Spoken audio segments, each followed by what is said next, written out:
നമസ്കാരം, welcome to Malabar kitchen. ഇന്ന് മലബാർ കിച്ചണിൽ നല്ല സ്പെഷ്യൽ ആയിട്ടുള്ള ഒരു റെസിപ്പിയാണ്. അതായത് നമ്മുടെ വീട്ടിലെ മീനും മുട്ടയും ചിക്കനും ഒന്നും ഇല്ലെങ്കിൽ നമുക്ക് എളുപ്പത്തിൽ അതേ രുചിയോടുകൂടി ഉണ്ടാക്കിയെടുക്കാൻ കഴിയുന്ന നല്ലൊരു സ്പൈസി ആയിട്ടുള്ള തോരൻ്റെ റെസിപ്പിയാണ്. ബാച്ചിലേഴ്സിനാണെങ്കിലും ഹോസ്റ്റലിൽ നിൽക്കുന്ന കുട്ടികൾക്കൊക്കെ ആണെങ്കിൽ എളുപ്പത്തിൽ തയ്യാറാക്കി എടുക്കുകയും ചെയ്യാം. കുറഞ്ഞ ചേരുവകൾ മാത്രമേ ആവശ്യമായിട്ടുള്ളൂ. വീഡിയോ കാണുന്നതിന് മുന്നേ ആരെങ്കിലും ഈ ചാനൽ പുതിയതായിട്ട് കാണുവാണെങ്കിൽ എന്നും പറയുന്നത് പോലെ റെസിപ്പി ഇഷ്ടപ്പെടുവാണെങ്കിൽ പ്ലീസ് സബ്സ്ക്രൈബ് ചെയ്യണേ. സബ്സ്ക്രൈബ് ചെയ്യുമ്പോൾ അതിൻ്റെ തൊട്ടടുത്തായി ഒരു കുഞ്ഞു ബെല്ലൈക്കൺ കാണാം, അതുകൂടി ഒന്ന് ക്ലിക്ക് ചെയ്യുക. എന്നാൽ മാത്രമേ ഞാൻ വീഡിയോസ് അപ്ലോഡ് ചെയ്യുമ്പോൾ നോട്ടിഫിക്കേഷൻസ് എളുപ്പത്തിൽ കിട്ടുകയുള്ളൂ. അപ്പോൾ നമുക്ക് നോക്കാം ഇത് എങ്ങനെയാണ് ഉണ്ടാക്കിയെടുക്കുന്നതെന്നുള്ളത്. തോരൻ റെഡിയാക്കി എടുക്കുന്നതിനായിട്ട് ഒരു സോസ് പാൻ വെച്ച് നന്നായിട്ടൊന്ന് ചൂടാക്കി എടുക്കാം. ചൂടായ പാനിലോട്ട് ഒരു 2-2.5 ടേബിൾ സ്പൂണിനടുത്ത് എണ്ണ ഒഴിച്ചു കൊടുക്കുക. വെജിറ്റബിൾ ഓയിലോ കോക്കനട്ട് ഓയിലോ ഏത് വേണമെങ്കിൽ നിങ്ങൾക്ക് ഇഷ്ടമുള്ളത് ഉപയോഗിക്കാം. ചൂടായ എണ്ണയിലോട്ട് ഒരു പീസ് ഇഞ്ചിയും അതുപോലെ ഒരു 3 വെളുത്തുള്ളിയും കൂടി ഞാനൊന്ന് ചതച്ചെടുത്തിട്ടുള്ളതാണ്, അത് ചേർത്ത് കൊടുക്കാം. അതിൻ്റെ കൂടെ തന്നെ ഒരു 2 കറിവേപ്പില കൂടി ചേർത്ത് കൊടുക്കാം.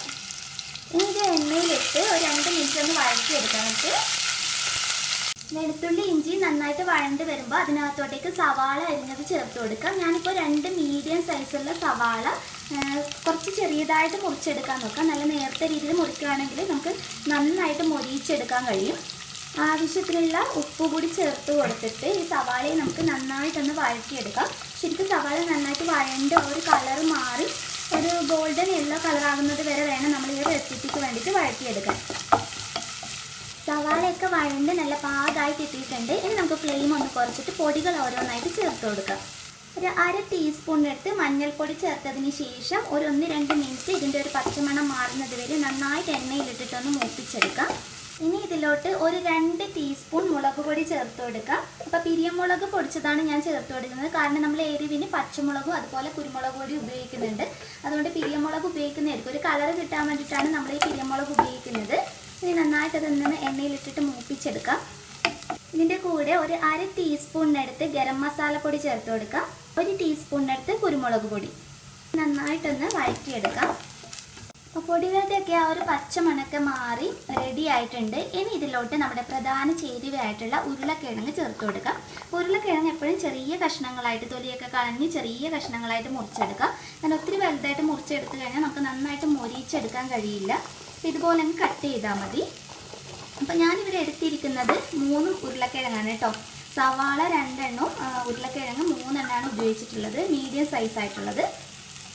അപ്പോൾ ഇതിനകത്തോട്ടേക്ക് ഞാനൊരു ഇത്തിരി ഉപ്പ് കൂടി ചേർത്ത് കൊടുക്കുന്നുണ്ട്. അവസാനം നമുക്ക് നോക്കിയിട്ട് വേണമെങ്കിൽ അഡ്ജസ്റ്റ് ചെയ്താൽ മതി. ഇനി മസാലയായിട്ട് ഉരുളക്കിഴങ്ങിനെ നന്നായിട്ടൊന്ന് മിക്സ് ചെയ്തെടുക്കാം. ഒരു 1-2 മിനിറ്റ് എങ്കിലും നന്നായിട്ട് ഇളക്കി കൊടുക്കുക, ശരിക്കും എണ്ണയായിട്ടൊക്കെ ഒന്ന് ചേർന്ന് വരുന്നത് വരെ. ഈ ഒരു തോരനിൽ നമ്മൾ വെള്ളമൊന്നും ഒഴിച്ച് കൊടുക്കുന്നില്ല, അല്ലാതെ തന്നെ കുക്ക് ചെയ്തെടുക്കുകയാണ് ചെയ്യുന്നത്. എന്നാൽ മാത്രമേ നമ്മൾ ശരിക്കും ആ ഒരു നോൺ വെജ് ഒക്കെ കഴിക്കുന്ന ആ ഒരു ടേസ്റ്റിൽ നമുക്കിത് റെഡിയാക്കി എടുക്കാൻ കഴിയുള്ളൂ. അപ്പോൾ 1-2 മിനിറ്റ് നന്നായിട്ട് ഇളക്കി കൊടുത്തതിന് ശേഷം മൂടി വെച്ചിട്ട് ഉരുളക്കിഴങ്ങിനെ നമുക്കൊന്ന് വേവിച്ചെടുക്കാം. അപ്പോൾ ഇടയ്ക്കൊന്ന് തുറന്നിട്ട് ഇതുപോലെ ഇളക്കി കൊടുക്കുക. 1-2 തവണയെങ്കിലും ഇതുപോലെ തുറന്നിട്ട് നന്നായിട്ടൊന്ന് ഇളക്കി കൊടുക്കുക. എന്നിട്ട് ഉരുളക്കിഴങ്ങ് ശരിക്കും വെന്ത് വരുന്നത് വരെ മൂടി വെച്ചിട്ട് കുക്ക് ചെയ്തെടുക്കുക. ഉരുളക്കിഴങ്ങൊക്കെ നന്നായി വെന്ത് കണ്ടില്ലേ, ശരിക്കും നല്ല കളർ മാറി വന്നിട്ടുണ്ട്. ഇതുപോലെ ഫോർക്ക് വെച്ചിട്ടൊന്ന് കുത്തി നോക്കിയാൽ മതി. കണ്ടില്ലേ, നന്നായിട്ട് വെന്ത് കിട്ടിയിട്ടുണ്ട്. അപ്പോൾ ഇനി നമ്മൾ കുറച്ച് നേരം തുറന്ന് വെച്ചിട്ട് കൂടി ഒന്ന് വഴറ്റിയെടുക്കണം. അപ്പോഴാണ് ഇത് ശരിക്കും നല്ല ഡാർക്ക് കളറായിട്ട് ഒന്നുകൂടി മൊരിഞ്ഞ് കിട്ടുക. അപ്പോൾ നല്ല ടേസ്റ്റി ആയിരിക്കും കഴിക്കാൻ വേണ്ടിയിട്ട്. അപ്പോൾ ഇതിനകത്തോട്ടേക്ക് ഇനി കുറച്ച് ചേരുവകൾ കൂടിയുണ്ട്, അതുകൂടി ചേർക്കുമ്പോഴാണ് ഇത് നല്ല സ്പെഷ്യൽ ആകുന്നത്. അപ്പോൾ അവസാനമായിട്ട് നമുക്ക് ഇതിനകത്തോട്ടേക്ക് ഒരു 2 പച്ചമുളക് പൊടിയായി അരിഞ്ഞിട്ടുള്ളത് ചേർത്ത് കൊടുക്കുക. ഇങ്ങനെ ചേർത്ത് കൊടുക്കുമ്പോൾ ഇതിൻ്റെ ഒരു ടേസ്റ്റ് വേറെ തന്നെയാണ് കേട്ടോ. ഇതിനകത്തോട്ടേക്ക് നമ്മൾ നേരത്തെ 1 ടീസ്പൂൺ കുരുമുളക് പൊടി ചേർത്തിട്ടുണ്ടായിരുന്നു, ഞാൻ 1 ടീസ്പൂൺ കൂടി ആഡ് ചെയ്യുകയാണ്. അപ്പോൾ ഇതൊക്കെ എരിവിനനുസരിച്ച് നിങ്ങളുടെ ഇഷ്ടത്തിനനുസരിച്ച് മാറ്റം വരുത്താം കേട്ടോ. ഇനി നന്നായിട്ടൊന്നുകൂടി യോജിപ്പിച്ചിട്ട് നമുക്കൊരു 3-4 മിനിറ്റ് എങ്കിലും ഇത് തുറന്ന് വെച്ചിട്ട് ഒന്നുകൂടി കുക്ക് ചെയ്തെടുക്കാം. അപ്പോഴേക്കും ഇത് നന്നായിട്ട് ഫ്രൈ ആയി മൊരിഞ്ഞ് കിട്ടും. ഒരു 4-5 മിനിറ്റ് കഴിഞ്ഞിട്ടുണ്ട്. നമ്മുടെ ഉരുളക്കിഴങ്ങൊക്കെ മൊരിഞ്ഞ് കണ്ടില്ലേ, ശരിക്കും നല്ല കളർ മാറി വന്നിട്ടുണ്ട്. നമുക്ക് ഫ്ലെയിം ഓഫ് ചെയ്തിട്ട് കുറച്ച് കറിവേപ്പില കൂടി ഇതിനകത്തോട്ടേക്ക് ചേർത്ത് കൊടുക്കാം. അപ്പോൾ നിങ്ങൾക്ക് വേണമെങ്കിൽ ഇതിനകത്ത് ചിക്കൻ മസാലയൊക്കെ ഉപയോഗിക്കാം കേട്ടോ. ചിക്കൻ മസാലയോ മീറ്റ് മസാല പൗഡറൊക്കെ ഉണ്ടെങ്കിൽ അതുകൂടി വേണമെങ്കിൽ യൂസ് ചെയ്യാം. അപ്പോൾ ഞാനതൊന്നും ചേർത്തിട്ടില്ല. അതല്ലാതെ തന്നെ ഇത് കഴിക്കാൻ നല്ല ടേസ്റ്റാണ്. നിങ്ങൾക്ക് ഉണ്ടാക്കി നോക്കുമ്പോൾ ശരിക്കും മനസ്സിലാകും.